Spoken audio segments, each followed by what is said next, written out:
Welcome students. आज मृदीय कारक के अंतर्गत अपन लास्ट चैप्टर जो ले रहे हैं वो मृदा की जल धारण क्षमता क्या होती है और उसके बाद में मृदा के अंदर पाई जाने वाली जो रासायनिक अभिक्रिया हैं उसके आधार पर मृदा कितने प्रकार की होती है, मृदा का तापमान कितना होता है और इसके अलावा मृदा संरक्षण की जो विधियाँ हैं उस पर अपन चर्चा करेंगे। तो सबसे पहले अपन मृदा की जल धारण क्षमता का डिस्कस करते हैं।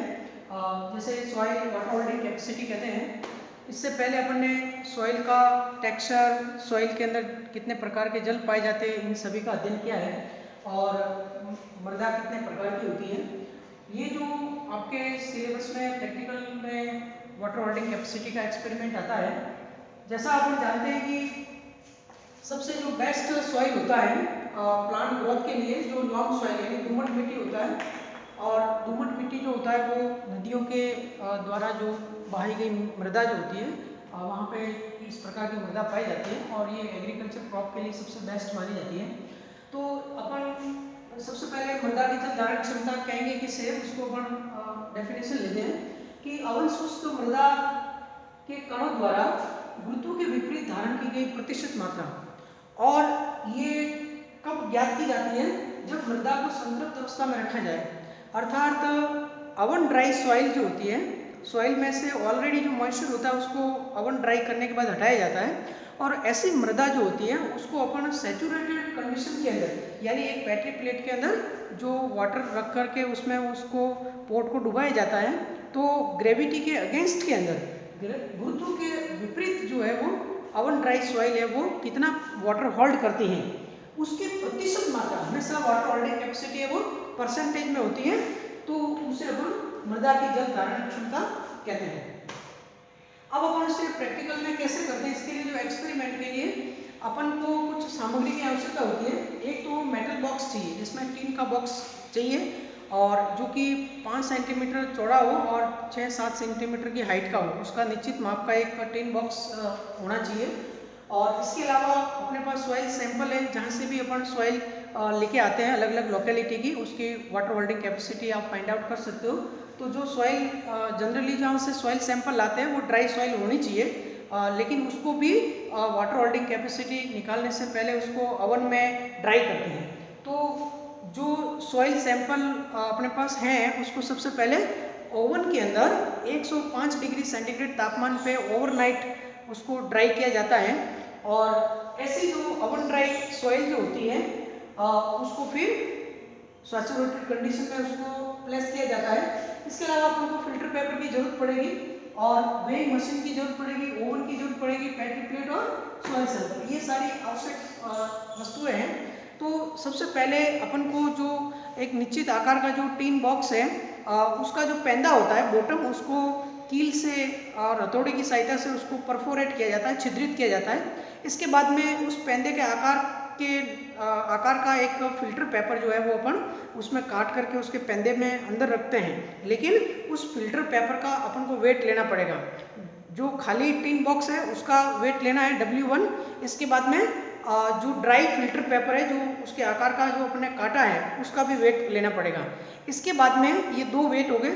इसके बाद में जो सॉइल है अपने पास में, जो स्टीन के बॉक्स के आधार पे 200-250 ग्राम या जो भी सैंपल है उसको ओवन ड्राई करते हैं बैटरी प्लेट में रख करके, और उसके बाद उसमें बड़े बड़े कंकड़ वगैरह जो है उसको पहले ही बाहर निकाला जाता है, क्योंकि सॉइल में मोस्टली 2 mm से अबव के जो है वो पेबल्स बाहर निकालते हैं। फिर उस सॉइल, ओवन ड्राई सॉइल है, उसको टीन के बॉक्स के पेंदे में, जो छिद्रित टीन का बॉक्स है उसके पेंदे में filter paper, dry filter paper को अपन प्लेस करते हैं। उसका वेट अपन ने पहले ले रखा है। इसके बाद में उस पर ओवन ड्राई सॉइल को प्लेस किया जाता है, उसको भरा जाता है और टीन बॉक्स को थोड़ा सा थपथपा करके उसको अच्छी तरह से उसको भरते हैं और उसके पश्चात फिर उसका अपन वेट लेते हैं। तो अब जो वेट है उसमें टीन का बॉक्स खाली टीन का बॉक्स का वेट अपन ने पहले ले रखा है और खाली ड्राई फिल्टर पेपर का भी वेट अपन ने पहले ले रखा है।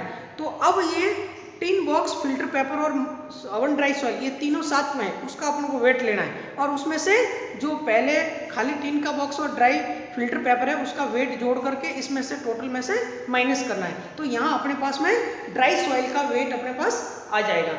इसके बाद में फिर एक बैटरी प्लेट में पानी लेना है, भरना है। उसको जनरली 2 सेंटीमीटर 2-3 सेंटीमीटर गहराई तक वो पानी भरा जाता है। और उसके बाद में वो जो पूरा मेटल बॉक्स है जिसमें अवन ड्राई सॉइल है उसको उसके अंदर सैचुरेटेड कंडीशन में उसको थोड़ा सा रखा जाता है, यानी हल्का सा वो डूब जाएगा 2-3 सेंटीमीटर तक। इसके बाद में ओवरनाइट तक उसको उसी कंडीशन में रखना है।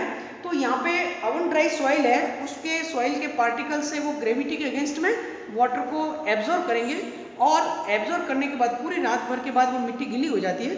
उसके बाद में फिर उसको उस पोट को बाहर निकालते हैं और थोड़ा सा तिरछा रखते हैं और ताकि उसमें से जो ग्रेविटेशनल वाटर है वो सारा उसमें से परकोलेट हो जाए। जैसे पानी रिसना बंद हो जाए उसके पश्चात फिर उसका अपन वापस वेट लेते हैं। तो अब जो वो वेट होगा वो वेट सॉइल का होगा, यानी कि गीली मिट्टी का वेट होगा।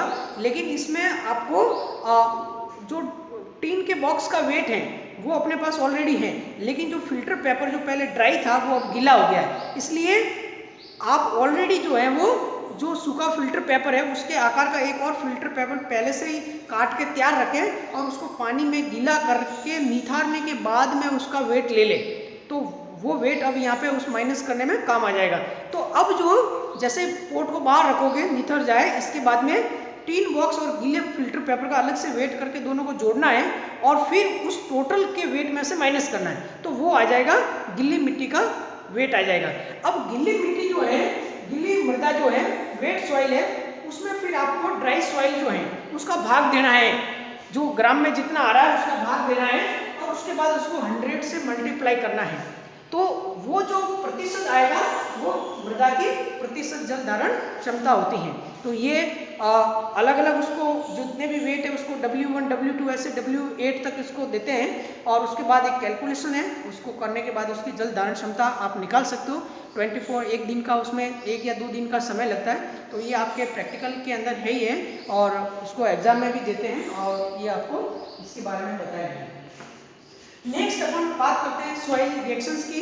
तो मृदा के अंदर जितनी भी अभिक्रिया होती है, सॉइल केमिकल रिएक्शन जो होती है, रासायनिक अभिक्रिया, इसके अंतर्गत चूंकि अपन जानते हैं कि जो वाटर जो होता है यूनिवर्सल सॉल्वेंट है और मृदा में वास्तविक जो जल होता है वो प्योर फॉर्म में नहीं होता है। मृदा में वो जल जो पादपों को मृदा मूल रॉम के द्वारा प्राप्त होता है वो केसी का जल होता है और वो वास्तव में एक्वियस सॉल्यूशन होता है, वो उसका जलीय विलयन होता है जिसमें अनेकों सॉल्ट्स न्यूट्रिएंट्स वगैरह पाए जाते हैं। तो जब जल का अपघटन होता है, वाटर का हाइड्रोलिसिस होता है, तो ये हाइड्रोजन और ये OH प्लस और Hf प्लस और OH माइनस आयंस में ये टूट जाते हैं। ये जैसे आयंस जो बनेंगे, अब उसमें देखिए कि आयंस में कौन से आयंस की मात्रा ज़्यादा है, H प्लस ज़्यादा है या OH माइनस ज़्यादा है।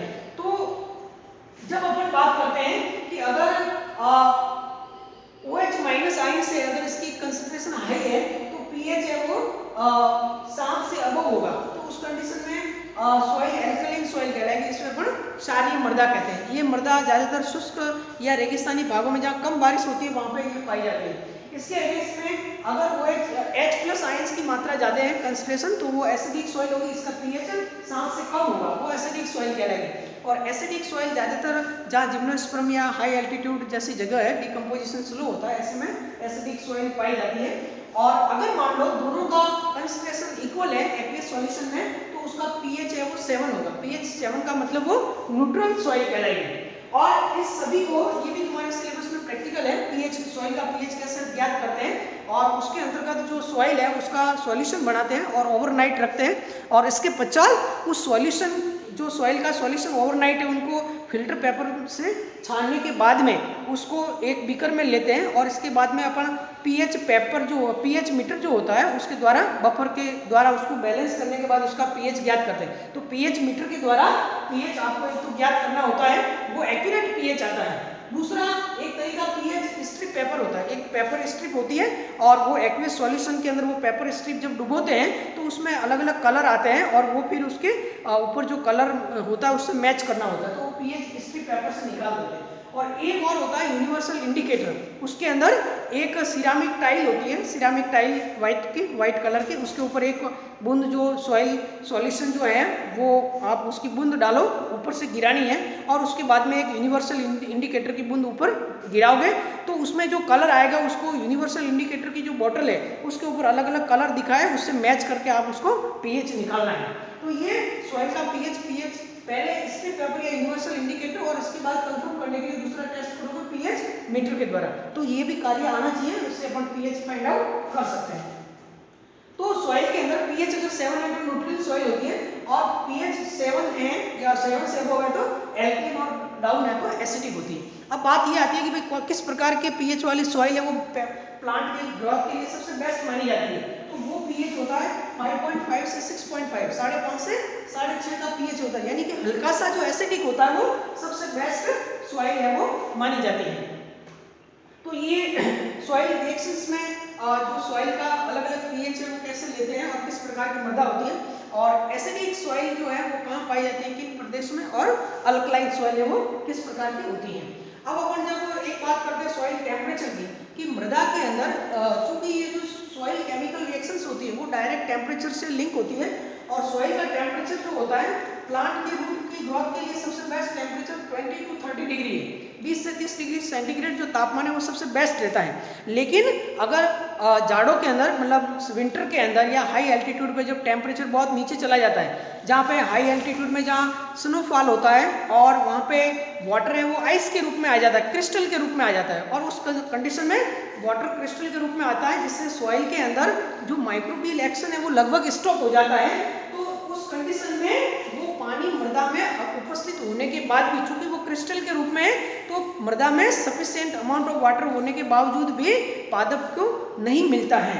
दूसरी कंडीशन की अगर मैं बात करता हूँ कि अगर टेम्परेचर, ये तो टेम्परेचर की बात हुई, कौन सा टेम्परेचर कितना होगा। अब अगर अपन हाई सैलिनिटी की बात करते हैं, जैसे डेजर्ट या कुछ ड्राई एरिया होते हैं अपने राजस्थान में, देखो सांबर है, लूण करणसर है, डिडवाना है, पचपदरा है, जो भी जो लेक्स है खारे पानी की जो राजस्थान धर्मस्थल की जिले हैं उनके अंदर जब पीएच है वो काफ़ी ज़्यादा बढ़ जाता है और उसमें स्पेशल जो जितने भी सॉल्ट्स हैं और आइंस जिसमें सोडियम, पोटेशियम, मैग्नीशियम और सोडियम अपने कैल्शियम कार्बोनेट, सोडियम कार्बोनेट और ये सोडियम क्लोराइड, ये सबसे जो एल्कलिनिटी जो बढ़ती है तो सोडियम क्लोराइड की मात्रा सबसे ज़्यादा बढ़ जाती है। तो मृदा की ऊपरी परत में एक पपड़ी के रूप में सोडियम क्लोराइड का डिपोजिशन हो जाता है। तो इसके कारण मृदा में हाई सैलिनिटी लेवल है वो बढ़ जाता है और ये लेवल कभी कभार जब वाटर लॉक्ड कंडीशन होती है, जो खारी मिट्टी होती है, खारी नदियाँ होती है, उसके द्वारा जो पानी आता है और उसमें अगर जल भराव की स्थिति होती है तो उसमें भी आसपास का जो लवण है वो एक जगह एकत्रित हो जाता है और वाटर लॉक्ड कंडीशन के अंतर्गत भी हाई कंसंट्रेशन ऑफ सॉल्ट्स है वो बढ़ जाती है। तो कहने का मतलब जब मृदा में लवणों की सांद्रता अत्यधिक ज़्यादा हो जाती है, उस परिस्थिति में मृदा में पर्याप्त जल होने के बावजूद भी मृदा के मूल रोमों द्वारा, अपने पादप के मूल रोमों द्वारा वो जल मृदा पादप को उपलब्ध नहीं हो पाता है। तो यहाँ पे भी ये सॉइल जो है वो कार्य की शुष्क मृदा कहलाती है। ये जो लिखा है बहुत इंपॉर्टेंट क्वेश्चन एग्जाम में आता है, कार्य के रूप से शुष्क मृदा क्या होती है। तो यहाँ पे दो कंडीशन है कि एक तो अगर सॉइल, देखिए मृदा में सॉइल की मृदा के अंदर वाटर की मात्रा काफ़ी है परंतु ड्यू टू हाई सैलिनिटी, या तो लवणों की सांद्रता अधिक है या फिर मृदा के अंदर जो जल है वो वेरी लो टेम्परेचर के कारण फ्रीज हो गया है, क्रिस्टल के रूप में है। इन दोनों परिस्थितियों में पादप को जल उपलब्ध नहीं होता है। इस प्रकार की मृदा कार्य की शुष्क मृदा कहलाती है। तो ये आपके कार्य की शुष्क मृदा जो है वो, ये क्वेश्चन आपको अच्छी तरह से याद रखना है। Due to water locked condition और very low temperature, plant cannot uptake nutrients from the soil due to high salinity level. This type of soil is known as physiological dry soil. तो ये एल्पाइन रीजन या desert region में इस प्रकार की condition बनती है। सॉइल टेम्परेचर से किस प्रकार से सॉइल रिएक्शंस प्रभावित होती है और कितना टेम्परेचर उचित होता है। इसके अलावा एक देखिए, जब मृदा के अंदर लवणों की सांद्रता बहुत अधिक होती है तो एक केमिकल होता है जिप्सम, ये जनरल नॉलेज का भी प्रश्न है।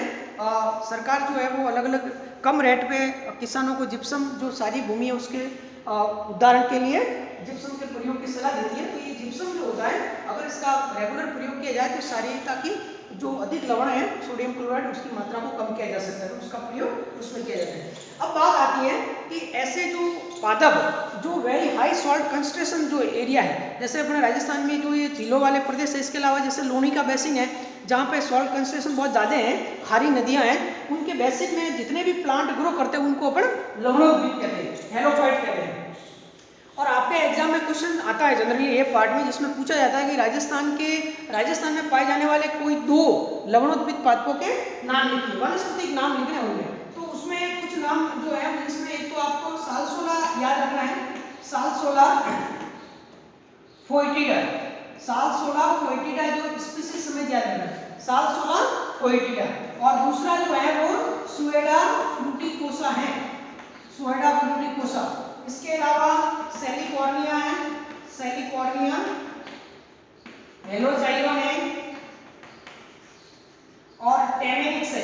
ये देखो 4-5 नाम जो है, टेमेरिक्स में डाइकोइका स्पीशीज कॉमन है, उसको अपन झाऊ कहते हैं टेमेरिक्स को।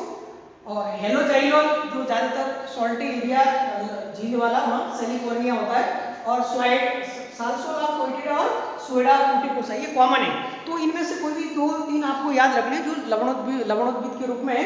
इसके अलावा 2 और भी प्लांट है जो कि ट्रांजिशनल हेलोफाइट है, प्योर हेलोफाइट नहीं है, और वो आपके जो खाली जाल होती है और मीठी जाल होती है। तो एक आपका सल्वाडोरा होता है, सल्वाडोरा पर्सिका, ये तो खारी जाल होती है, ये खारी जाल है। और दूसरा सल्वाडोरा ओलिवोइडिस जो होता है इसको अपन मीठी जाल या पीलू कहते हैं। तो जो पीलू का जो मीठी जाल होती है वो ओलिवोइडिस है, और सल्वाडोरा पर्सिका ये भी लवणोद्भिद की श्रेणी में, लेकिन ये ट्रांजिशनल हेलोफाइट है। तो राजस्थान के मरुस्थल में पाए जाने वाले हेलोफाइट कौन से हैं वो आपको उदाहरण याद रखना है। और एक ये प्रश्न कार्यिकी रूप से शुष्क मृदा क्या होती है, और एक आपके मृदा की जल धारण क्षमता को परिभाषित करना है। अब अपन लास्ट में पढ़ते हैं मृदा के अंदर मृदा के संरक्षण की जो विधियां हैं, उसमें एक क्वेश्चन ये पार्ट में इंपॉर्टेंट पूछा जाता है, और पहले अपन उसका देखते हैं कौन कौन सी विधियां जो है शॉर्ट के अंदर। सॉइल कंजर्वेशन जो है, मृदा संरक्षण जो है, चूंकि आज देखिए भारतवर्ष के अंदर चूंकि भारत में जो पूरा लैंडस्केप है इंडिया का वो सब अलग अलग है, कहीं पठारी भाग है, कहीं हिली टेरेन है, रेनफॉल भी कहाँ वेरी हाई लैंडफॉल होता है, कहीं लैंडस्लाइड होता है, कोस्टल एरिया है, अलग अलग जो है डेजर्ट के अंदर सॉइल इरोजन काफ़ी होता है। तो मृदा जो है उस मृदा हैवी रेनफॉल के समय में सॉइल का कंजर्वेशन कैसे किया जाता है, या डेजर्ट के अंदर जब हाई विंड वेलोसिटी है उस समय किस प्रकार से सॉइल का कंजर्वेशन किया जाता है, या फिर कोस्टल एरिया के अंदर जब साइक्लोन इत्यादि आते हैं तो या सुनामी आती है तो उस समय सॉइल को कंजर्व कैसे किया जाता है। तो उस सॉइल कंजर्वेशन के अलग अलग जो तरीके जो हैं, जिसमें एक तो आपके फिजिकल मेथड्स हैं, भौतिक रूप से अलग अलग मेथड है सॉइल कंजर्वेशन की। इसके अलावा फिर एग्रोस्टिकल मेथड है, एग्रोस्ट्रोलॉजिकल मेथड्स हैं जो एग्रीकल्चर प्रैक्टिस जैसे कहते हैं, और एक आपका बायोलॉजिकल मेथड्स है, जो ये अलग अलग प्रकार के जो मेथड्स है जिसके द्वारा अपन सॉइल को कंजर्व कर सकते हैं।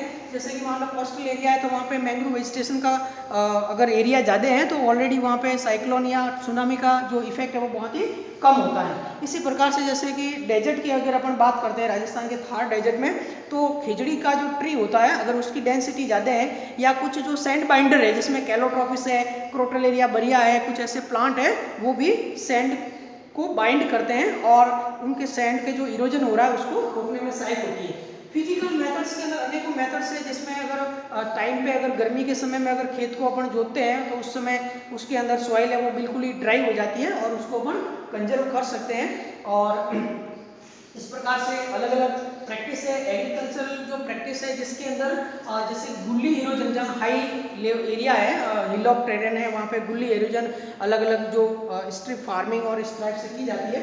लेकिन आपको जो मेन 2-3 तरीके जो हैं जिसमें एक तो क्रॉप रोटेशन का नाम आता है, ये सबसे इम्पोर्टेंट है, फसल चक्र जिसे कहते हैं। ये फसल चक्र अपनाने से मृदा के अंदर पोषक पदार्थों की मात्रा बढ़ती है और मृदा का संरक्षण होता है। और फसल चक्र के अंतर्गत एक वर्ष में कम से कम एक ऐसी फसल होनी चाहिए जो कि लेग्यूम क्रॉप है जिससे नाइट्रोजन फिक्सेशन होता है। तो यहाँ पे क्रॉप रोटेशन की अगर अपन बात करते हैं या फिर राइस फील्ड होता है, राइस फील्ड के अंदर जो स्पेशल जो आपका एनाबिना है, नॉस्टॉक है जो कि साइनोबैक्टीरिया है, उसका एप्लीकेशन अपन कर सकते हैं। मिक्स्ड फार्मिंग कर सकते हैं। मिक्स्ड फार्मिंग के अंदर क्या होता है, मिक्स्ड फार्मिंग जो कि कैटल बेस्ड होता है, ये कैटल बेस्ड जो होता है ऐसे एग्रीकल्चर जिसमें कैटल के द्वारा, कैटल के साथ साथ खेती करना, जिसमें कैटल्स के द्वारा जो भी ऑर्गेनिक जो मैन्योर है उनका अगेन एग्रीकल्चर के अंदर इनपुट किया जाए। और एक एग्रीकल्चर वेस्ट मैनेजमेंट की अगर बात करते हैं, एग्रीकल्चर में जितना भी वेस्ट मटेरियल होता है, जितने भी भूसी वगैरह है, उसको वापस रिसाइकल करके खेत में उसको खाद के रूप में प्रयोग में लाया जा सकता है। इसके अलावा वर्मिंग कंपोस्ट की जब अपन बात करते हैं, अर्थवर्म बेस्ड जो वर्मिंग कंपोस्ट है वो उसका बहुत बेस्ट साधन है। और एक मिक्स्ड क्रॉपिंग होता है, ये मिक्स्ड फार्मिंग है और एक मिक्स्ड क्रॉपिंग है। मिक्स्ड फार्मिंग में कैटल के साथ में क्रॉप का ग्रोथ करना, और मिक्स्ड क्रॉपिंग के अंदर एक ही खेत में एक ही समय में अलग अलग फसलों को मिक्सिंग या अलग अलग स्ट्रिप के रूप में उसको डालना, ये आपका मिक्स्ड क्रॉपिंग कहलाता है। और क्रॉप रोटेशन जो होता है वो एक खेत में अलग अलग ईयर या सीजन में अलग अलग फसलों को उगाना, ये क्रॉप रोटेशन कहलाता है। तो ये एग्रोइकोलॉजिकल प्रैक्टिस है। इसके अलावा बायोलॉजिकल जो अपन प्रैक्टिस करते हैं जिसमें लेग्यूम क्रॉप का इनपुट अपन करते हैं नाइट्रोजन फिक्सेशन के लिए है।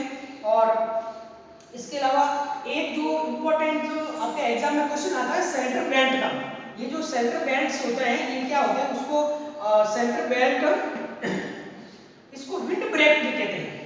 ये इंपॉर्टेंट क्वेश्चन है ये पार्ट के लिए, सेंटर बेल्ट या विंड ब्रेक क्या होते हैं।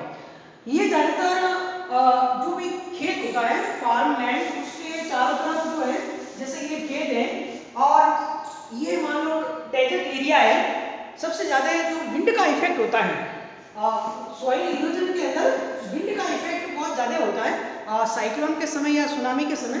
तो अगर हाई विंड वेलोसिटी है, ये या तो कोस्टल एरिया हो सकता है या फिर डेजर्ट हो सकता है, तो वहां पे जो भी खेत है उनके चारों तरफ अगर मान लो इधर से अगर साइक्लोन का मूवमेंट हो रहा है, हाई विंड वेलोसिटी है, तो साइक्लोन अगर वेस्ट से ईस्ट की तरफ मूव कर रहा है तो उसकी डायरेक्शन ऑफ विंड वेलोसिटी उसके राइट एंगल पे यानी 90 डिग्री सेंटीग्रेड पे यहाँ पे एक tall tree, strip of tall tree, ऊंचे वृक्षों की एक स्ट्रिप जो है उसके 90 एंगल पे यहाँ पे उसका प्लांटेशन किया जाता है, जिसके द्वारा जो विंड वेलोसिटी है उसको मिनिमाइज किया जा सके और सॉइल इरोजन को रोका जाए, साथ ही जो भी फसल होगी उनको भी प्रोटेक्ट किया जा सकता है।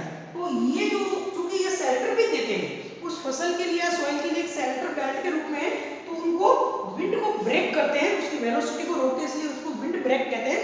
और शेल्टर बेल्ट यानी ये शेल्टर का कार्य भी करते हैं। तो शेल्टर बेल्ट या विंड ब्रेक जो अपकमिंग जो विंड है उनकी विंड की डायरेक्शन के 90 एंगल पे टॉलेस्ट ट्री की स्ट्रिप का प्लांटेशन की मेथड है वो विंड ब्रेक कहलाती है। तो आज के वीडियो में इतना ही, थैंक यू।